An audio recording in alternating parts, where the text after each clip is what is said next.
point really is that social media is made it, number one, real easy to be in a relationship with people really quickly.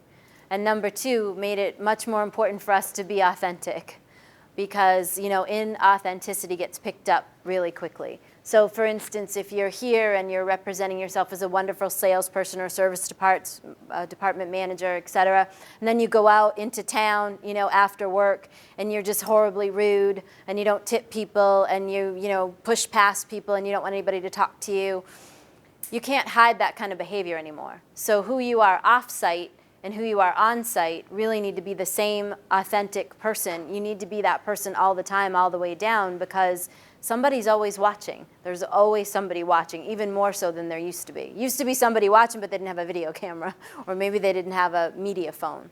So it's one of the things that's come to us from the technology, but that's one reason why it's so important to be authentic. Authenticity is really important.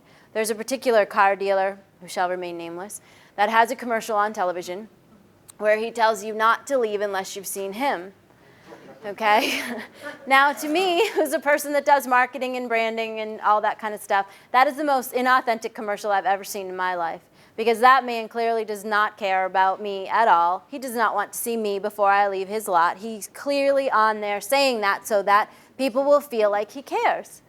Okay, there's a difference between doing that so that it's real and doing that because he's trying to get people to come to his car dealership. And I personally don't want to see his children racing around in a motorboat, because if I'm looking at his dealership to buy a vehicle, I'm looking to buy a vehicle. I want to know how that vehicle is going to contribute to my life and maybe to my kids or my family. Because for those of us watching, it looks exactly like what it is, doesn't it? It looks, you all know who I'm talking about, I'm sure. If you're watching television, you know who I'm talking about. It looks like a gimmick. It looks like he's doing it so that you'll think that he cares.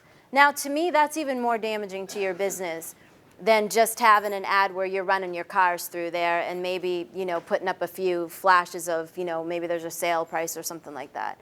So that's what I mean about inauthentic. Sometimes making the person, the brand, like Dave Thomas did for Wendy's and Colonel Sanders did for Kentucky Fried Chicken, sometimes that works. It's all in how you do it, Those people really cared about their customers. Dave Thomas actually cared about his customers. And when he did a commercial, you could see that. You could tell that in his commercial. And mostly his commercial was telling you some way that Wendy's was going to contribute to you in your eating experience. It wasn't telling you that you should come and find Dave Thomas, or go look at his picture every time you went into a Wendy's. It didn't say that.